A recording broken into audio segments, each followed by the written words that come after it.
Assalamualaikum warahmatullahi wabarakatuh. Kami dari kelompok 5 akan menjelaskan tentang sistem pembenihan yang ada di Indonesia. Sebelum kami menjelaskan materi yang akan kami sampaikan, izinkan kami memperkenalkan anggota kelompok. Saya sendiri Andri Hartanto dengan NIM A311818220 dan teman saya Naufal Abi Yunus dengan NIM A311822049. Ya, memasuki slide yang pertama ada kebijakan pemerintah dalam produksi benih dan tingkatan industri benih. Yang di situ dibagi menjadi 7 materi. Yang pertama ada kebijakan pemerintah dalam produksi benih. Yang kedua ada peluang dan tantangan dalam industri benih. Yang ketiga ada tipe program pembenihan. Terus ada tingkatan industri benih, sasaran industri benih, kelas benih di Indonesia, sampai tanggung jawab perbanyakan benih. Untuk kebijakan pemerintah dalam produksi dan distribusi benih, pengadaan benih dilakukan melalui dua cara, yaitu dengan produksi dalam negeri atau produksi sendiri, dan produksi dari luar negeri atau impor. Produksi benih dilakukan pemerintah oleh Balai Benih. Di sini sebagai produsen benih bisa BUMN maupun pihak swasta. Sesuai dengan kebijakan pemerintah pada era otonomi daerah, kewenangan pengelolaan Balai Benih telah diserahkan sepenuhnya kepada masing-masing pemerintah daerah. Sedangkan untuk produksi kelas benih sebar dilakukan oleh produsen benih baik BUMN maupun swasta. Untuk benih varietas publik yang dihasilkan oleh lembaga publik, utamanya padi di sini, umumnya diproduksi dan diedarkan oleh pemerintah, yaitu BUMN atau BUMD. Permasalahan dalam ketersediaan benih untuk petani. Ngomong-ngomong soal benih, memang benih menjadi permasalahan yang pokok yang ada di Indonesia, karena benih di sini sangat sulit didapatkan oleh para petani. Untuk kebutuhan benih yang banyak tidak dapat dipenuhi sendiri oleh industri benih dalam negeri. Makanya pemerintah melakukan impor benih. Di samping varietas-varietas yang dihasilkan dalam negeri belum bisa bersaing dengan varietas yang ada di luar negeri. Adanya peraturan perundang-undangan yang kontra dengan produktif telah menghambat perkembangan industri benih.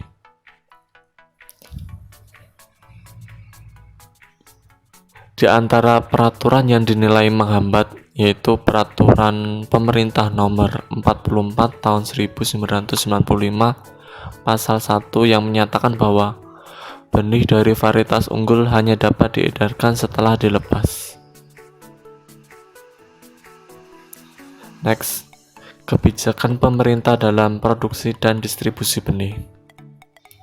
Di sini masalah utamanya adalah keharusan melakukan uji adaptasi di beberapa lokasi sebelum dilepas, dan bukan masalah pelepasannya. Aturan mengenai ini sesuai dengan keputusan Menteri Pertanian nomor 737 tahun 98 yang menyatakan bahwa suatu varietas baru hasil pemuliaan dan atau introduksi disyaratkan sebagai varietas unggul setelah melalui uji adaptasi bagi tanaman semusim dan uji observasi bagi tanaman tahunan serta lulus penilaian para ahli. Jelas ya, kalau dilihat dari peraturan menteri di sini, jelas memberatkan para industri benih karena di samping biaya mahal, juga memerlukan waktu sampai 2 tahun untuk memasarkan benih barunya. Ya cukup lama, waktu 2 tahun untuk baru bisa memasarkan produk benih. Kebijakan pemerintah dalam produksi dan distribusi benih. Citra benih bersertifikat menurun karena lemahnya pembinaan dan pengawasan. Di sini kita mengambil contoh petani yang ada di Jawa Tengah dan Jawa Timur. Di sini para petani sudah tidak mau lagi menanam benih padi kelas ES.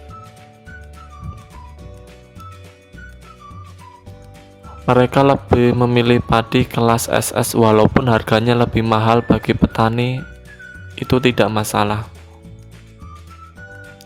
Mengapa para petani memilih benih kelas SS? Benih kelas SS memerlukan biaya dan standar mutu yang lebih tinggi daripada kelas benih ES, sehingga tidaklah mungkin BBI atau para penangkar benih mampu mengadakan benih SS untuk keperluan areal tanam petani. Untuk selanjutnya, di sini ada beberapa kelas benih yang ada di Indonesia. Ada BS, BD, BP, BR.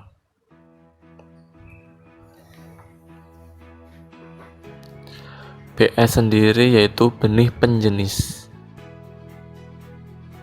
Apa itu benih penjenis? Benih penjenis merupakan benih yang diproduksi di bawah pengawasan pemulia tanaman atau instansi yang merupakan sumber untuk perbanyakan benih dasar.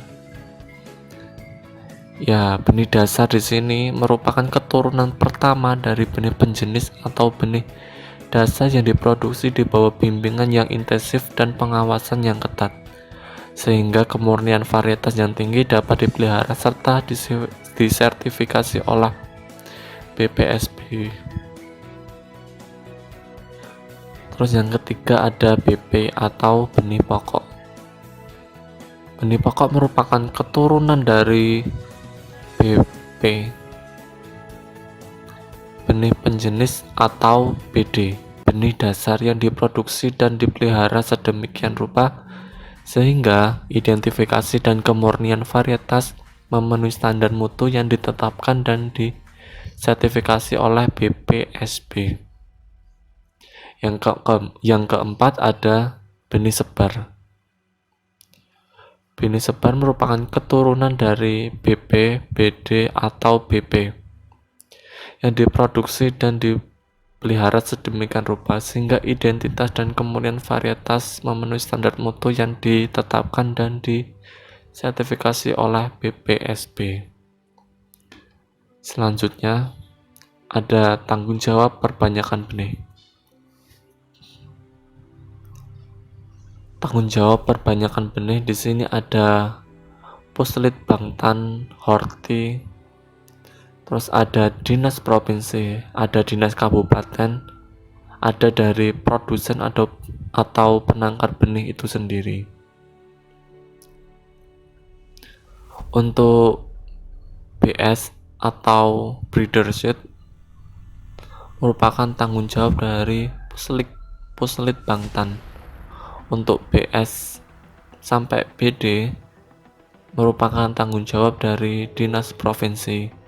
Untuk BD sampai BP merupakan tanggung jawab dari dinas kabupaten, dan BP sampai BR merupakan produsen atau penangkar benih.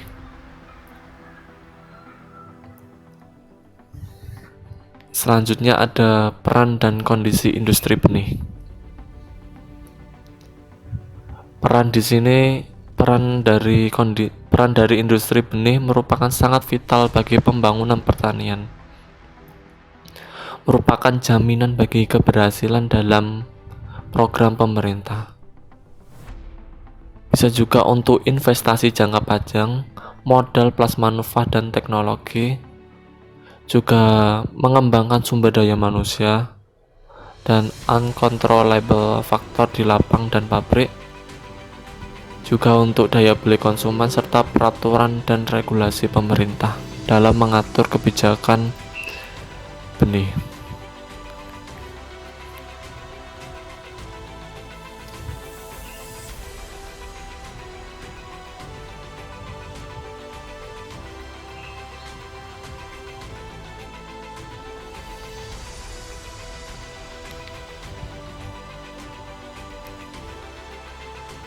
peluang industri benih.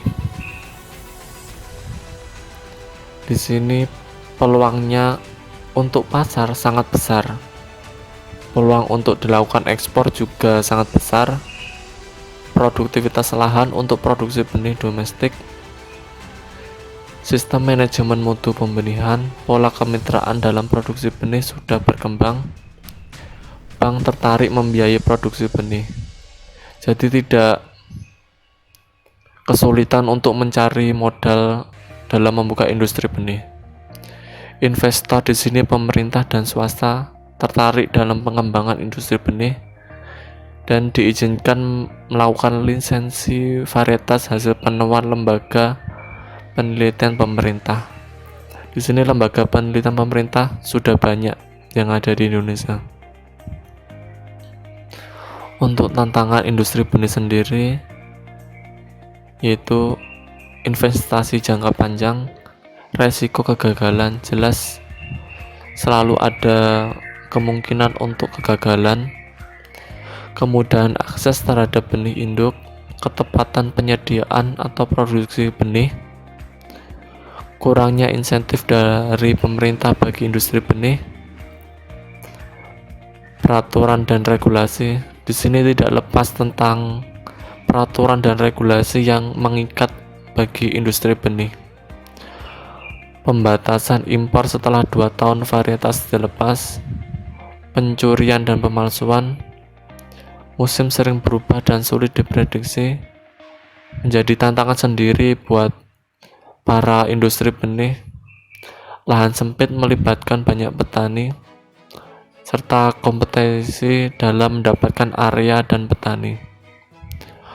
Favorable season hanya sekali dalam setahun, perubahan demand dari customer yang sering tidak terduga sehingga antisipasi yang terlambat.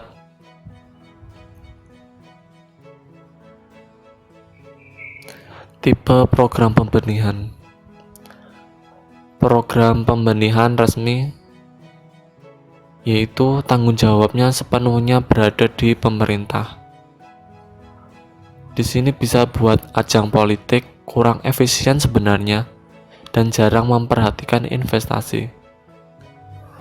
Untuk semi resmi di sini ada petani dan Sanghyang Seri. Terus kemudian ada pihak swasta. Di sini ada Tanindo, Syngenta Bayer, EWSI, dan DuPont. Di sini ada beberapa macam perusahaan benih yang ada di Indonesia. Ada benih lokal dan multinational company. Bisa dilihat sendiri di PowerPoint. Untuk materi selanjutnya akan dijelaskan oleh rekan saya yaitu Naufal Abi Yunus. Waktu saya persilahkan.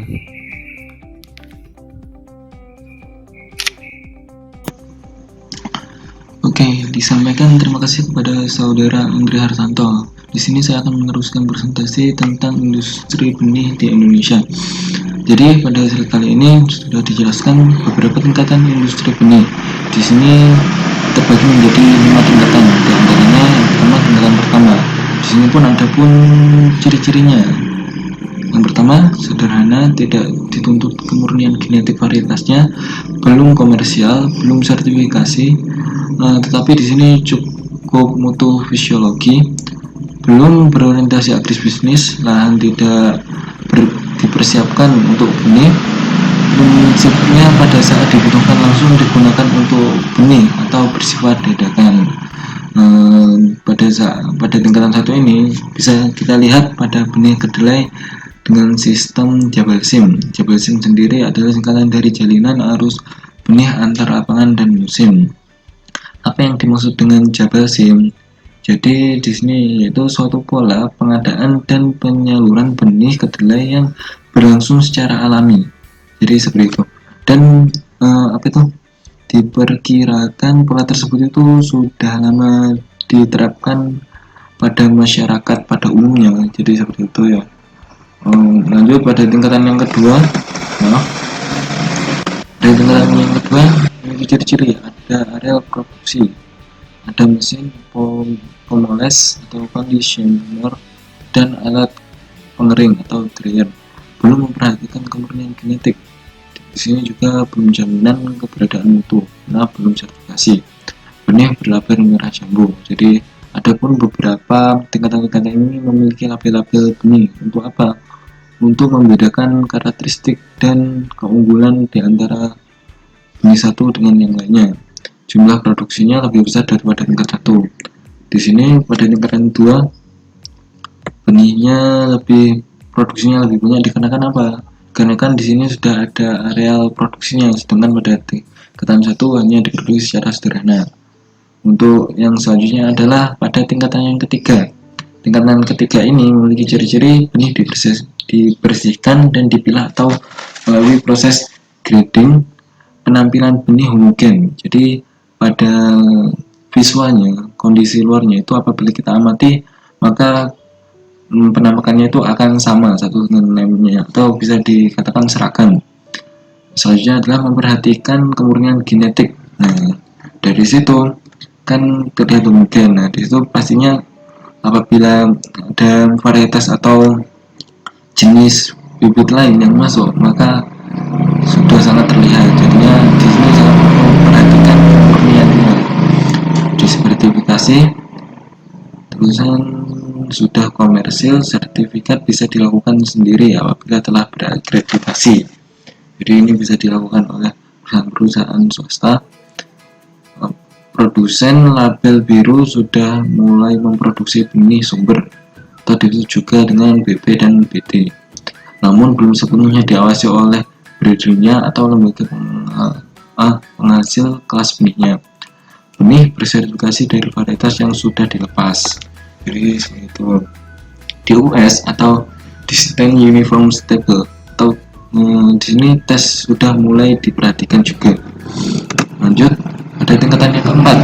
Tingkatan yang keempat ini memiliki ciri-ciri telah mengakomodasi produk bioteknologi. Produksi benih bersertifikat sudah melalui program benih dasar atau juga disebut dengan PBD. PBD ini menjembatani komersialisasi benih sejenis menjadi benih dasar dan bisa dilakukan oleh breeder pemerintah. DUS tes harus diperhatikan dan menjadi kriteria pemilihan juga. Jadi sampai itu. Jadi pada tingkatan pertama ini sudah mengakomodasi produk bioteknologi, dimana di sini sangat menggunakan kualitasnya.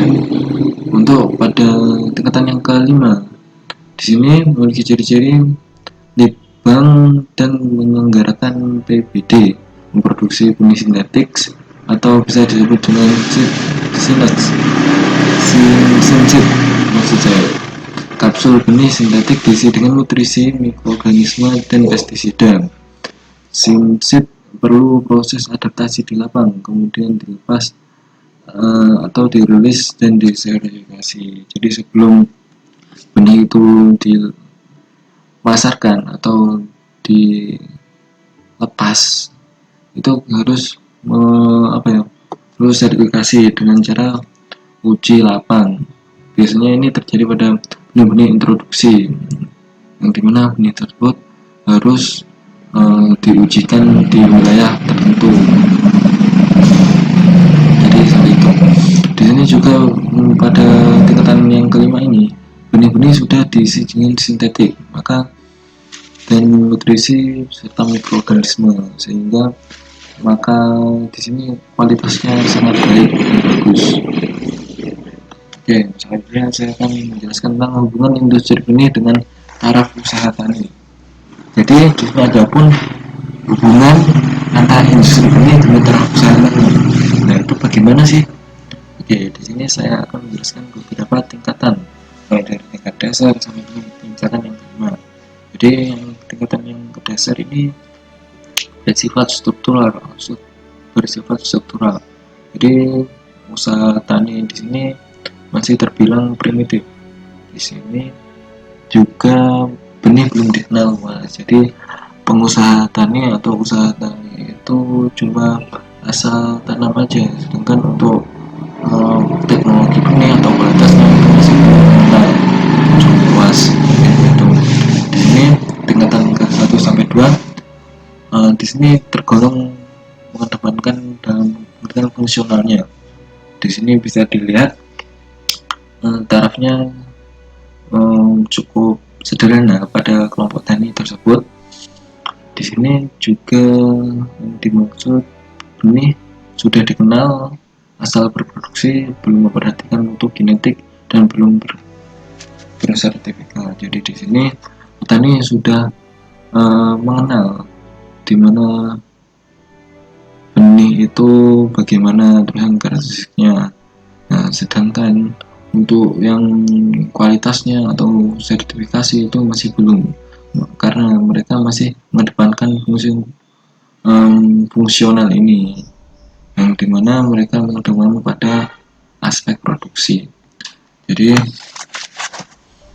seperti itu. Kenapa kok ini langsung digabung 1 sampai 2? Kenapa? Karena di sini pada proses ini kebanyakan dilakukan oleh petani pada umumnya, sehingga sangat banyak dan menentukan, sehingga langsung 1, 2, 3 tingkatan. Oke, langsung saja pada tingkatan yang ketiga. Di sini masih bertaraf ergonomi, mendapatkan ergonomi. Jadi di sini bisa dilihat usaha taninya itu masih tingkatan tetapi pada level madya. Nah, benih harus di sini adapun karakteristiknya yaitu benih harus sudah bersertifikat, sudah ada upaya untuk meningkatkan produksi. Jadi pada tingkatan madya ini petani itu sudah paham bahwasanya benih itu biar meningkatkan produksi maka kualitas harus ditekan sehingga menghasilkan hasil panen yang melimpah ruah dan berkualitas. Jadi seperti itu, mereka membeli benih yang bersertifikat. Oke, pada tingkatan yang keempat, di sini sudah mengedepankan teknologi atau juga usaha taninya itu bersifat modern. Di sini adapun karakteristiknya yaitu benih bersertifikat melalui PBD, varietas unggul, memaksimalkan produksi dan lestari. Ini lebih 1 tingkat daripada tingkatan madya. Di sini sudah mengedepankan teknologi yang dimana benih bersertifikat melalui PBD. Jadi beda lagi yang pada tingkatan yang ketiga ini. Di sini pada produksi itu lebih dimaksimalkan. Seperti apa? Seperti mengedepankan teknologi pertanian seperti pestisida nabati ataupun pertanian organik, yang dimana tersebut dapat menekan produktivitas lahan dengan signifikan. Untuk tingkatan yang kelima, di sini berbasis bioteknologi, usaha taninya bisa terbilang canggih. Nah, di sini adapun kontrolnya sebagai berikut: serba terkendali, yaitu diantaranya adalah energi, air, nutrisi, efisiensi tinggi, benih sintetik, produksi secara artificial, terjen. Jadi di sini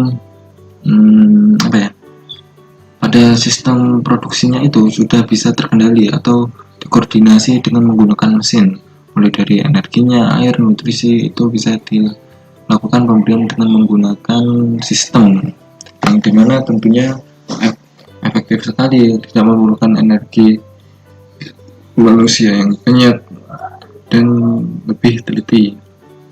Nah, benih-benih yang digunakan pada produksi bioteknologi ini adalah benih sintetik, sehingga pastinya kualitas sangat terjaga.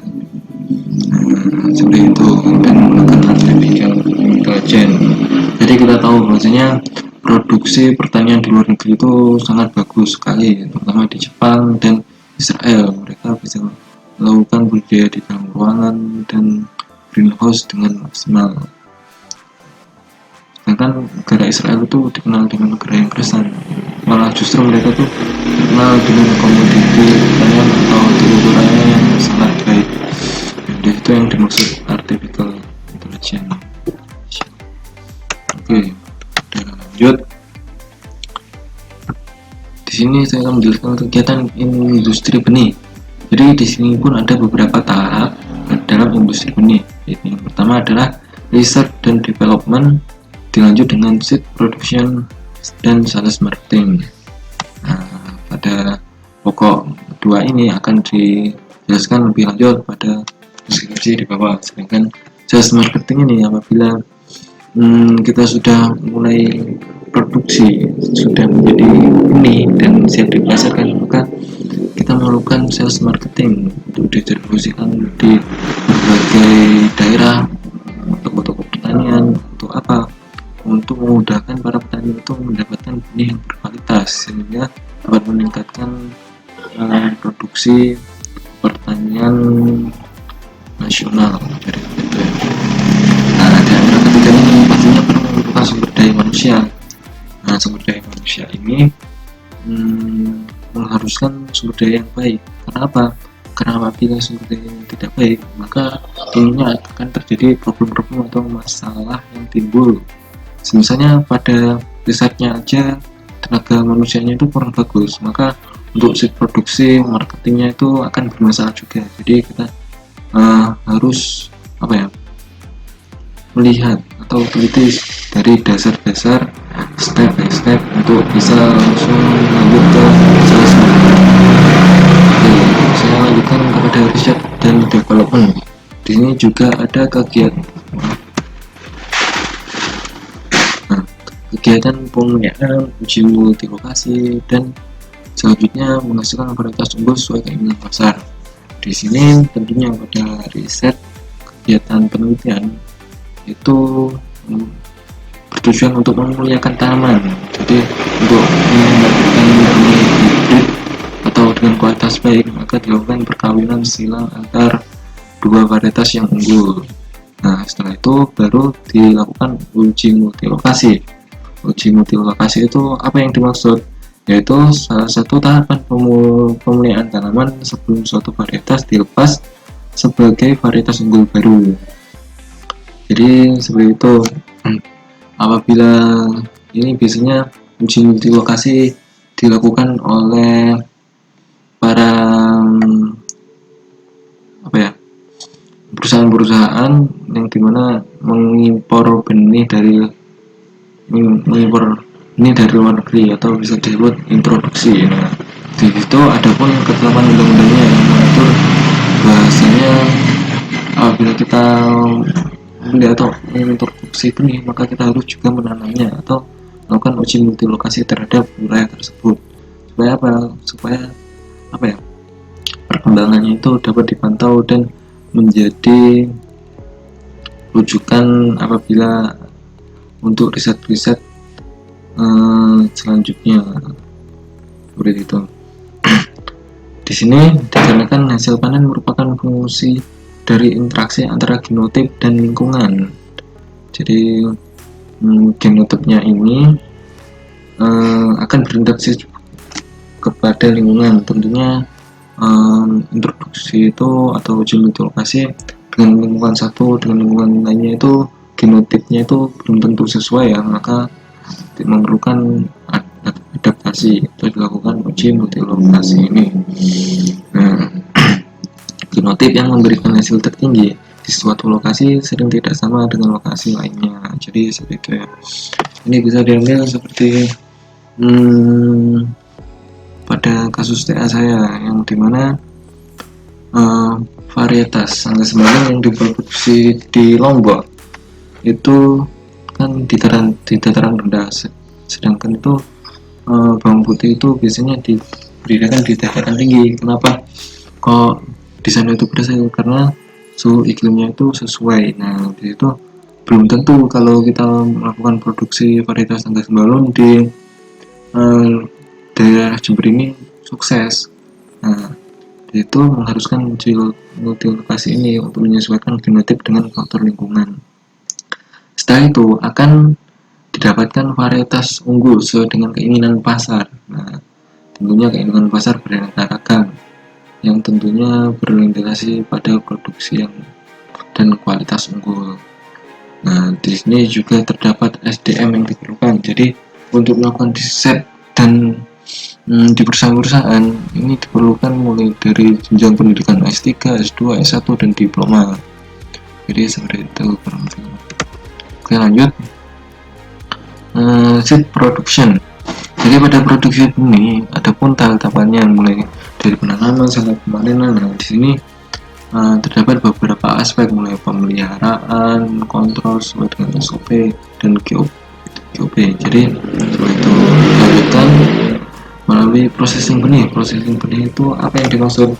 Yaitu apabila hasil panen sudah selesai, maka akan diproses untuk selanjutnya itu dapat dikemas dan disertifikasi, uji pemurnian dan lain sebagainya.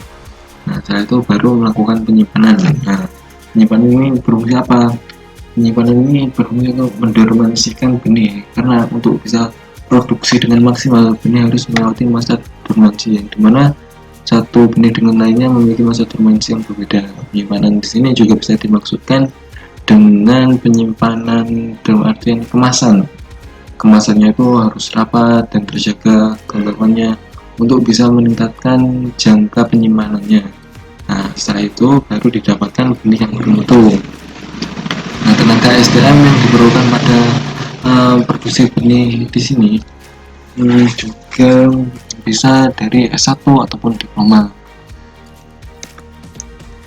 Oke, terima kasih. Maaf apabila ada kekurangan data atau deskripsi yang kurang jelas. Wabillahi taufiq wa hidayah. Assalamualaikum warahmatullahi wabarakatuh.